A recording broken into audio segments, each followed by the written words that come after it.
Now, you must understand that yesterday I was doing a demolition job. The negative aspect of what we're talking about, the pursuit of pleasure, and by approaching it from two different points of view, I was explaining the fact that there really isn't anything that you can do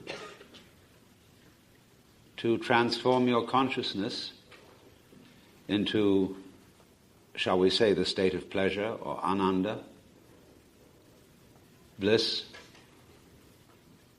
ecstasy, especially the very high ecstasy of everyday consciousness. There's nothing. And I worked on this especially through an analysis of the nature of the opposites of perception by contrast. And so that leaves you flat. And so from that place where we can apply the Turkish proverb, "He who sleeps on the ground will not fall out of bed,"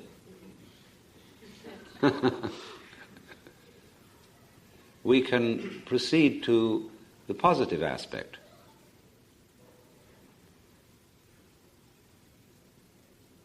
Now, what happens when we are at the end of the negative aspect?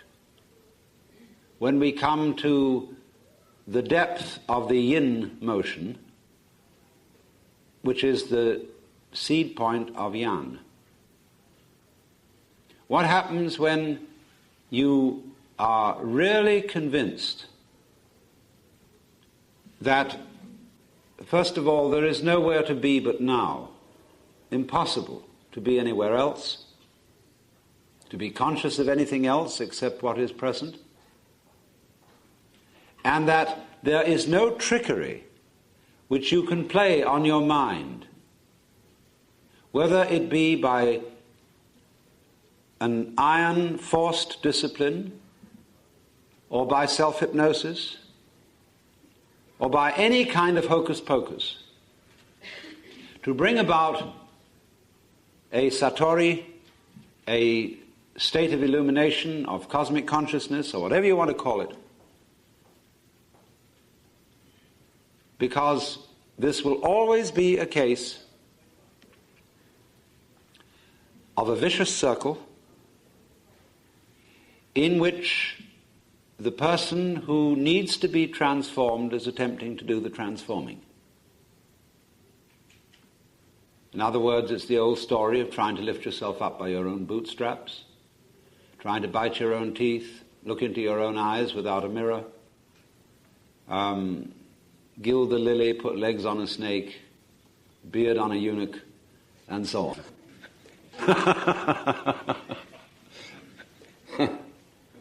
Can't be done.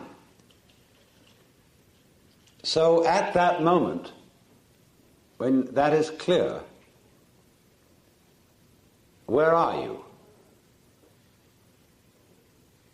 You may feel depressed. And what will you do about that? Well, there's nothing to do about it. Because you would have discovered at this point that the depression, when it's there, is the you of the time. And if you try to get out of it by some sort of distraction, you won't really do anything except cover up the dirt with white paint. So if you feel let down, meaningless, somewhat depressed by this whole thing, and you see at the same time you can't do anything about it, what happens? Why, you're simply watching what's happening. You don't know what's going to happen next. And it isn't just watching something that is formally identified as a depressed state, because there's a lot of other things going on too. There's the world around you. There's your breath breathing still, your eyes looking still, your ears hearing still. All that's going on. And you don't know what to make of it anymore. You can't believe anything about it because you know that's all a hoax. So there's nothing left for you to do but watch it. And you have become inwardly rather quiet just because you're worn out. There's nothing to do. And you realize that all escapes lead back to the thing you were running away from. You can take a detour. Detours, but they always get shorter. And you get back to where you started.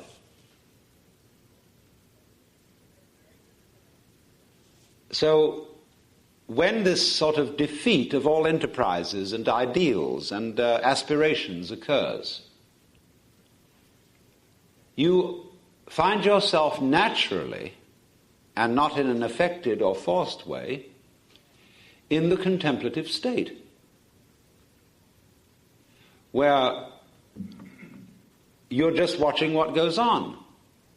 And even if you're automatically thinking about it, because you realize that those thoughts are futile so far as changing anything is concerned,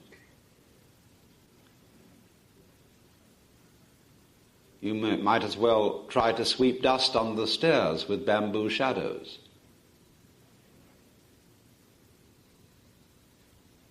And so you watch your thoughts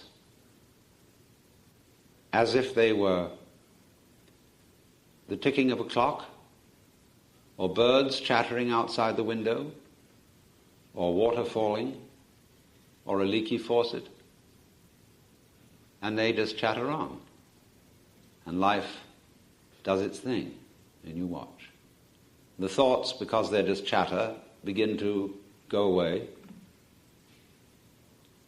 And the past has disappeared, because you know it's just memory. The future has disappeared because it hasn't happened. Never does, tomorrow never comes. There is no tomorrow. And if you don't realize that, it's useless for you to make plans for it. If you do realize there's no tomorrow, then maybe plans will be of use to you, because when they work out, you can enjoy the result. But if you're not all here, you can't. So tomorrow can only be handled by those who don't take it seriously. So there you are. Now, if you've read the literature, which many of you have, of mysticism and yoga, Buddhism, Vedanta, so forth, you know it's said again and again and again that this kind of vision, this way of seeing, is always dependent upon transcending your ego in one way or another, giving up. Well, here you are. You've given up. Only you are not able to pride yourself on having achieved a great achievement. And this is the snare for all people who go into these spiritual disciplines. They make a project of getting rid of their ego. And they're terribly proud of it. They come home and brag about how much they suffered, how long they sat, and how their legs hurt so much. And they're absolute bores. And this spiritual braggery is nothing more than blowing up and inflating the ego to a colossal degree, because the ego is undertaking the actually impossible but seemingly incredibly difficult task of getting rid of itself. So, when you run into this kind of thing, don't be beguiled. All those disciplines to get rid of your ego have as their underlying design to persuade you that it can't be done. Not in a merely theoretical kind of persuasion, but so that you actually realize that you can no more get rid of your ego than you can put out fire with fire. It is precisely, you see, the ambition of the ego to be egoless. When you find a person who is what you might call frankly egotistic, makes no bones about it, he will be less egotistic, actually, than people who are very self-effacing. That's a curious thing. People, for example, who speak very frankly and tell the truth and come right out and say whether they like you or whether they don't, whether they want you around or whether they don't. And you say, well, can I stay overnight? And they say, sorry, but I'm tired and I don't want anybody around. You think, well, is that selfish? But that kind of selfishness is not really selfish, because with a person like that, you always know where you are. Nobody likes to impose on anyone else. And you can't impose on that kind of person. That makes for a very comfortable relationship. So you owe it to other people to be as egotistic as you are. Then they know where you stand. But if you come out full of love and full of good intentions and make promises to all kinds of people and say, oh, you'll do this, that, and the other for them, and then you forget about it, or you're too lazy, or you think you'd rather not, they've been relying on you for your promises, and then you let them down. Simply because you weren't selfish when it was time to be selfish. So, if somebody asks you, will you help me, will you give me some money, or something like that, if you're not going to do it, say no.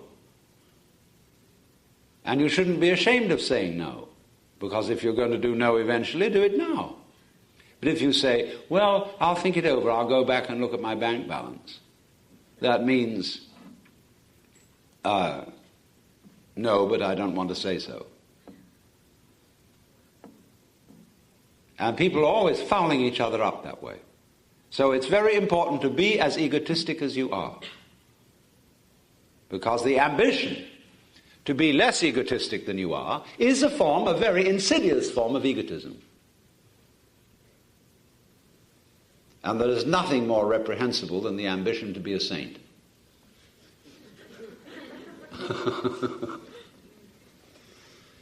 So you found that out, you see, not by going through some project, some fierce discipline to get rid of your ego, unless, of course, you were the kind of nut who had to go through that and couldn't find it any other way. That's why I have nothing against gurus who put people through all sorts of complicated obstacle races, because those people asked for it. They wouldn't have respected the guru unless he had made things difficult. It's on the principle of anyone who goes to a psychiatrist should have his head examined. There it is. Because, let me repeat the point, you are responsible. And when you go to a guru, you did it. And you gave him authority to take charge of your spiritual development. And he's going to show you that the authority was always yours. But he can't do that by just talking. He has to carry the absurd things you are doing to their logical extreme so that you will find out. You are making yourself miserable. He will increase your tendency to do so until you find out that it's you who are doing it. Well, I say you find out it's you who are doing it. Who is you? We never have to define this because it's become like a point in modern geometry or mathematics. In the old Euclidean system, we said a point is that which has position but no magnitude. A kind of absurd definition. But in mathematics today, we don't define a point at all. We say it's a limit of size. And it's much more useful that way. So when I use the word you, you know what I mean. But I'm not going to define it. Because then we get thinking about, is the you immortal or immortal, or mortal or immortal? Is it eternal or non-eternal? Is it separate or is it one with, etc., etc., etc.? And all these are silly questions. The word I, as William James said, is a pronoun of position, like this or here, or like the it in It Is Raining. So when I say, I know, I do, I'm not thinking that there is some agent I who is the doer of deeds. I do, I say means the saying is coming from here, as distinct from over there. And there is no disjunction between the I and the saying. I am what I say, because the saying is the act. This is I while I say it. So, with the rest of the body, I'm heading, I'm hearting, I'm stomaching, boning, and that's the I while it's happening. This particular boning and stomaching and hearting and braining, you see, it's all process. All wiggles. But so then, when you find, naturally,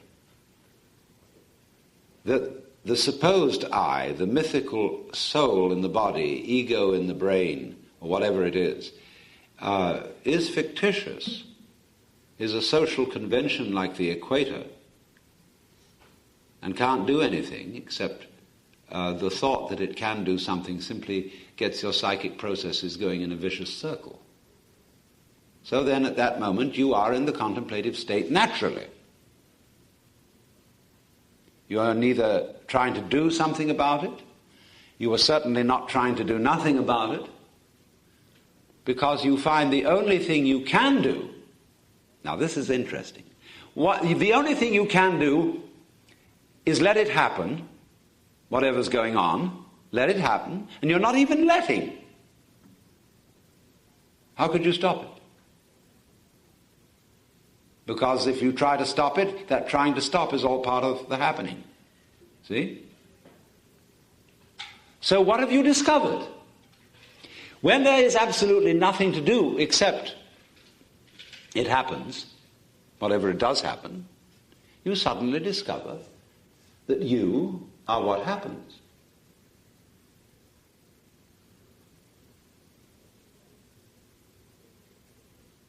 That you're not limited to what goes on inside your skull, that the wind blowing outside, the cars pouring down the road, the rattle of human life, the sun shining, and all that, there is no you, there is no reality that is apart from that.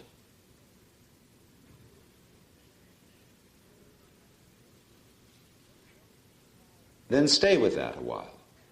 Just don't try and get that recognition back as something you had remembered.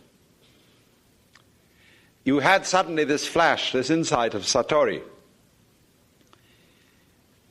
And then you think, oh, let's hold on to that. I don't want to forget that. Let's make a note of it. See? Wait a moment, you're still trying to pull a trick here. See what happens next. Don't stay with that. Go on. The moment is always new, always fresh, whatever's going on. Don't try to fix it into any mold and say, that state of mind is Satori. See, that I must keep. Don't keep anything. You can't. It's just like pouring water into a bottomless bucket. Let it flow through. Let it go on. And as you go on, you see something is coming to you all the time. You don't know what it is. You don't know what's going to happen next, so you just watch. But don't slide back. You're always right where it's happening, right at the critical moment, which is the moment. And don't worry about whether you're right or whether you're wrong, whether this is what you're supposed to do or not supposed to do. There is no script. Unless you insist on making somebody else's script your script.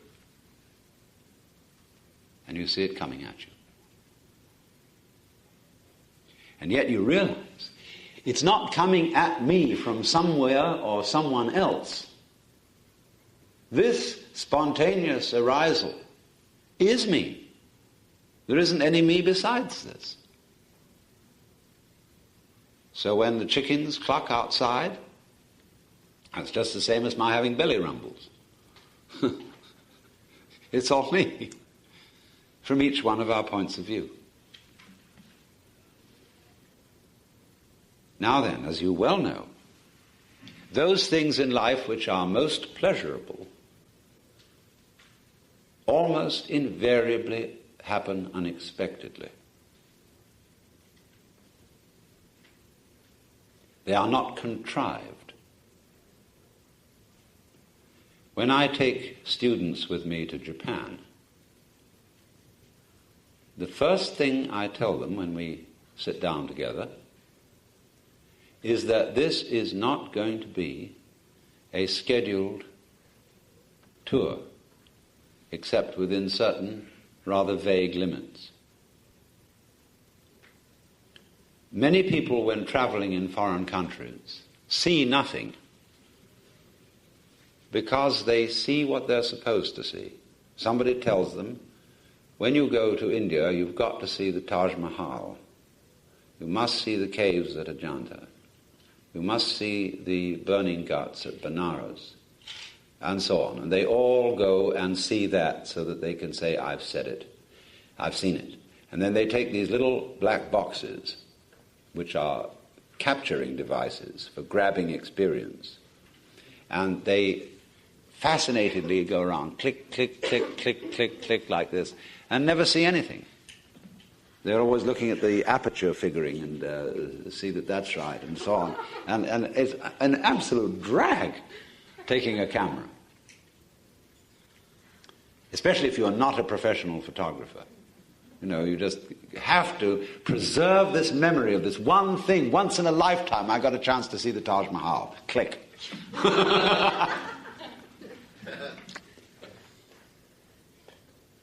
Well, what I say to these people is, look, the Japanese have a phrase which is like our phrase, just follow your nose. They say follow your feet. Because, unlike the United States, Japan is a very easy place to wander in. I mean, here it's very difficult to wander. It takes narrow streets, funny courtyards, curly kind of places for effective wandering. Here, you're not allowed to wander. If you go wandering in any nice part of town, the police will stop you. Because, where are you going? Well, nowhere particular. Well, that's very suspicious not to be going anywhere particular. Where are you from? Have you got a paper that proves that you are there? Paper always being more reliable than people. And and everything is straightened out, you know. It's the shortest distance between 2 points. Gazawi, as fast as possible, no wandering allowed. But in Japan, you still can wander. It's a miracle you can still, but you can. And you can take a side turning, not knowing where the faintest idea where you're going, and suddenly you discover the most amazing garden in a courtyard, or a funny little restaurant where the most unusual food is being served, or a bar where there's room only for 2 people to sit and they're serving broiled sea snails, or a shop where rare pottery is being sold. And although the shopkeeper can't speak a word of English, you go in and the utmost courtesy is shown to you. Brought out tea to drink and very pleasant, friendly surroundings. You didn't get shown this. You followed your feet and discovered it. Now, all the best things on any journey I've ever taken were unscheduled.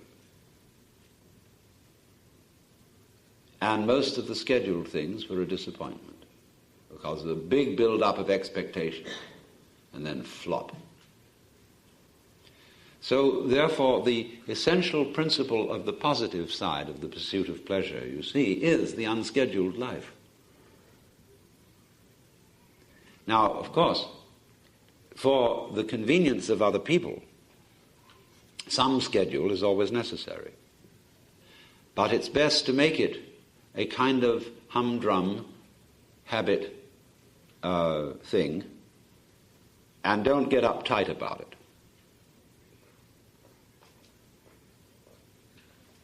Because it is nothing more, just as the skeleton is a framework for the flesh, so a schedule is bones for wiggles, snakes on ladders. And we need some bones, you see. Otherwise everything gets too gooey. But don't take your bones too seriously. Always allow for the unexpected.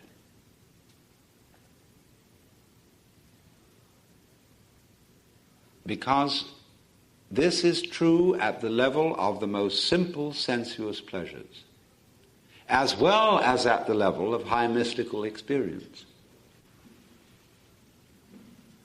So the paradoxes that come into mystical literature, such as that he that would save his life must lose it, or loose it,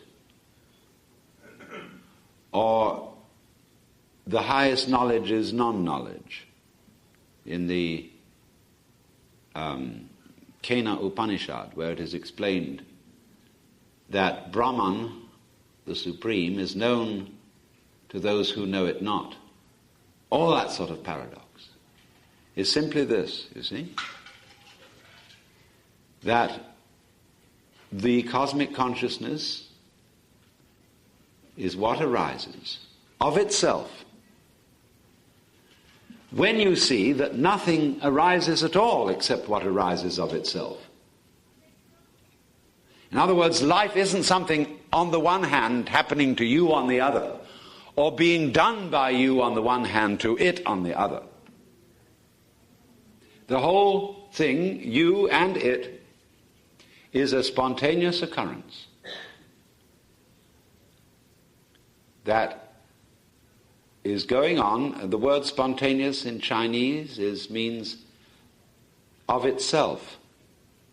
Zhiran means in Chinese what is so of itself, and it's their word for nature.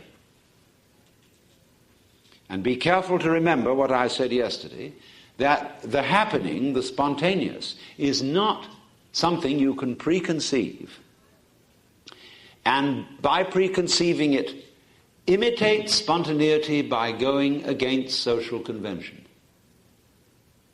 Because then you are merely acting out the obverse of the convention and being conditioned by it as ever. The truly spontaneous can only happen of itself, and you cannot arrange it.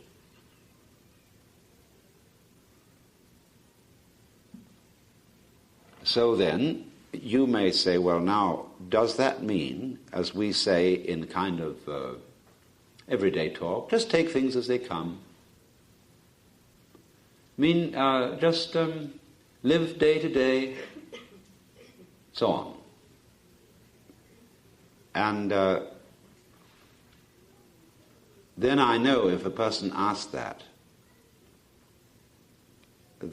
they don't take things as they come. What they do have is they have a concept of what it would be like to take things as they come. And they would say, well, the ordinary person is anxious and full of plans and schemes, and therefore let's be the opposite of that. Be it, take things as they come. See? And that's the same as fake spontaneity. Because this true taking things as they come doesn't mean that you imitate a placid attitude, or that you have some kind of expected behavior, like, say, one expects of a psychotherapist, a certain kind of act which he puts on to accommodate you. If you say to a psychotherapist, I have just raped my daughter and murdered my wife, he says, mm-hmm.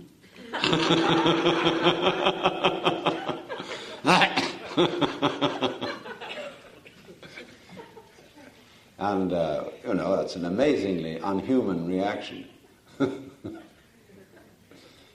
So, also then you see, people have preconceived notions of a mystic, or a Buddha, or a sage, and they think he has no emotions.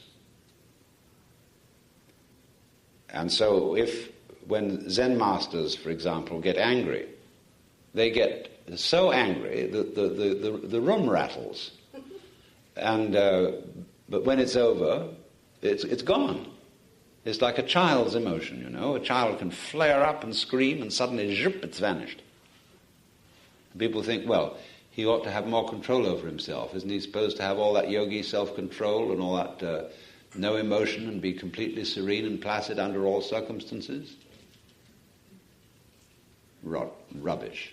That would be to say that a stone Buddha is as good as a living one. That isn't to say, we will test your virtue by taking out our stopwatch, and we will bang you about and see how long it takes you to scream. If you don't scream at all, then of course you win.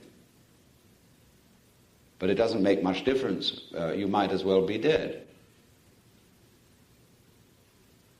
Is that a test of anything? It's simply a test of insensitivity. So, don't think, therefore, that there is some kind of stereotype of what this state is. We don't know what this state is. And those who have tried to write it down and explain it have always said, but it's ineffable. And what I'm trying to describe is I'm doing my best, but I know I can't really get it across.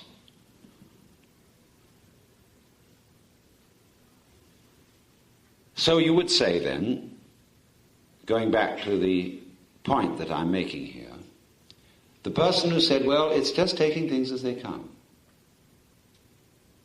And by that you think of something like, you get up and brush your teeth and take a shower and look out of the window, and then you put on your pants and have a boiled egg for breakfast, and then get on the bus and go and do some business and so on. And that's it. But that is not it.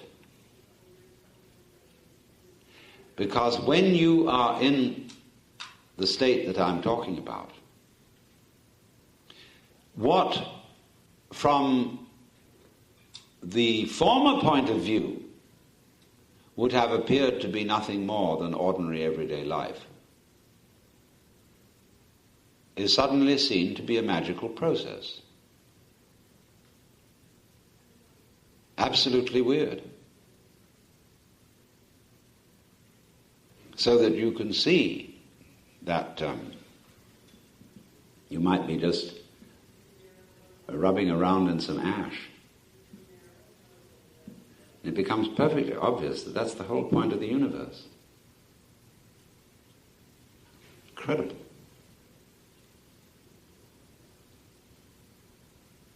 I mean, it's all there. Infinity in the grain of sand and everything. That's it.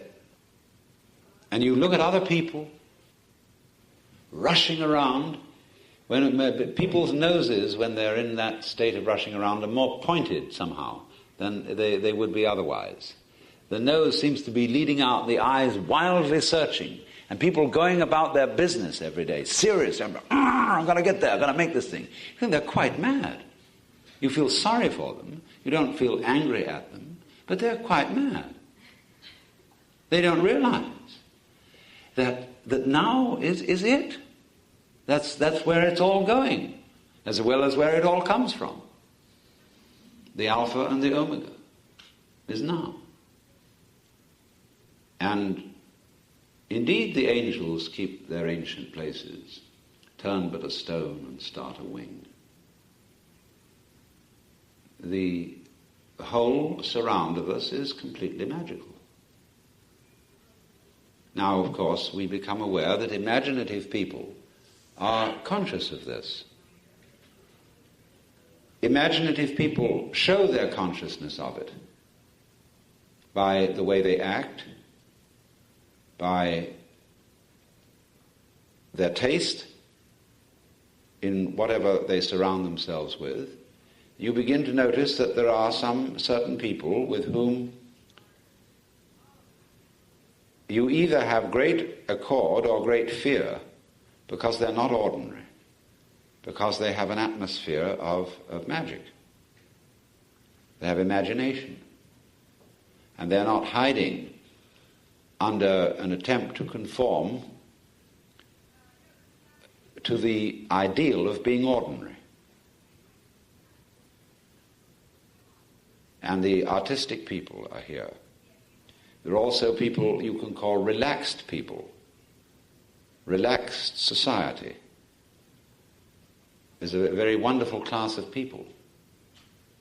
They're not on edge. You know, there are some people who are edgy all the time, and you feel that your very presence around their place is a mess, if you know what I mean. But relaxed people have what in Arabic is called barakah. It means divine grace, but it also means the quality of an old frying pan that has had long years of use and is just perfect.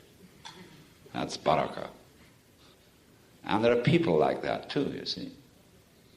And all these are the great spontaneous virtues that cannot be contrived.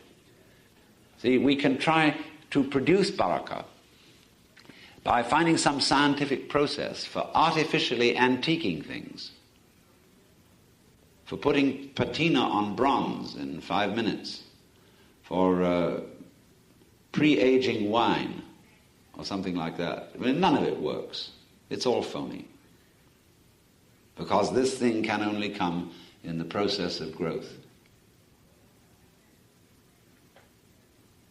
So you say, well, do I have to wait?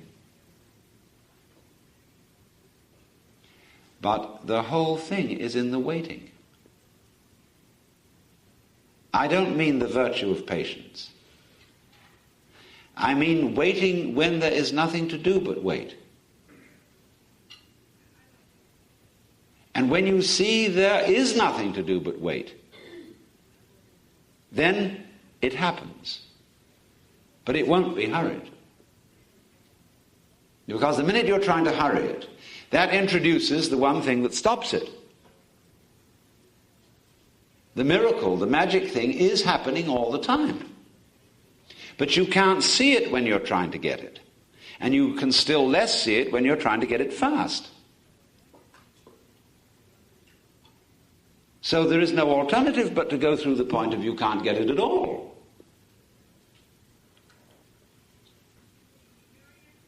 You are going to be you. The same slob you've always been.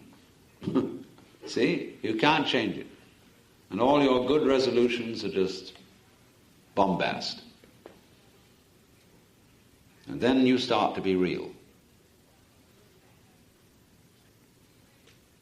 So just as in traveling or in ordinary relations with your friends every day, these gorgeous things happen of themselves. Those are the true pleasures. So at the level of mystical experience, the most astounding insights of, where you can go into the deep, most trivial, everyday affairs. This is behind all those Zen stories of the monk who was sweeping the courtyard and a small piece of broken tile zipped out from under his broom and struck against a bamboo and made a plop. And that sound he suddenly saw as containing the entire secret of the universe.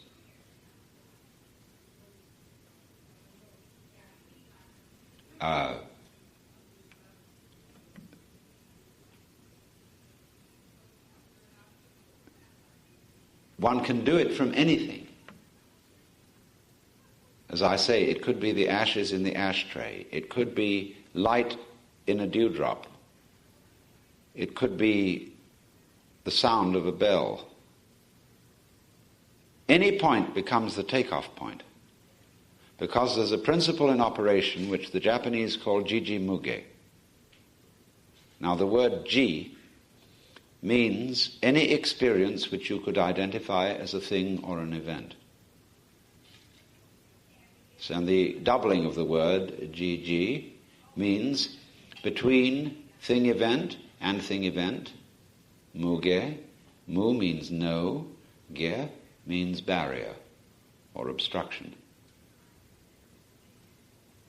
Or put it in another way, everything event implies all the others. And here, in this way, you begin to see that that is actually so. When you pick up a chain, you pick up one link and the rest comes. In this, you pick up one thing event and the universe comes up with it. Because you see, there are no separate things. It's all a single unified process, no longer divided into the voluntary and the involuntary, the I and the you, or the I and the it. Because it is the big happening, which is neither voluntary nor involuntary, which is neither free nor determined. All these are mere ideas about it and about. You've abandoned all that. You've abandoned philosophy totally, because you see it's just a net designed for catching water.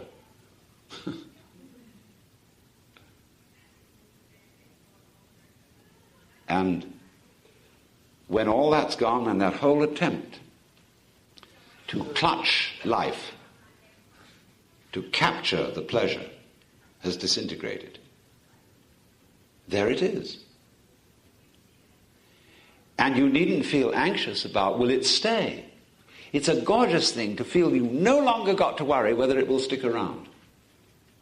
Because you know that if you do worry, you'll shoo it away. So it's a tremendous relief, you see, not to have to bother with, will it stick around?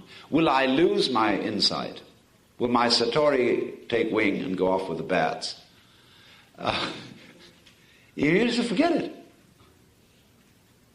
Because the more you let go of it, the more it stays.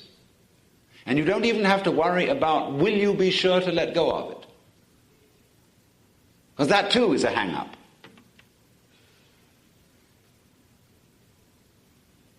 And you can begin, you see, from your very weakness. That's your strength. It's not your big ego and your big will that is the strong thing here. It's your slobbiness, it's your weakness, it's your foolish side that is your strong suit here. See? Yoko Daishi puts it in this way. You cannot take hold of it. You cannot get rid of it. In not being able to get it, let me repeat this, in not being able to get it, you get it. When you are silent, it speaks. When you speak, it is silent. The great gate is wide open and nobody obstructing it. So we'll have an intermission and then questions.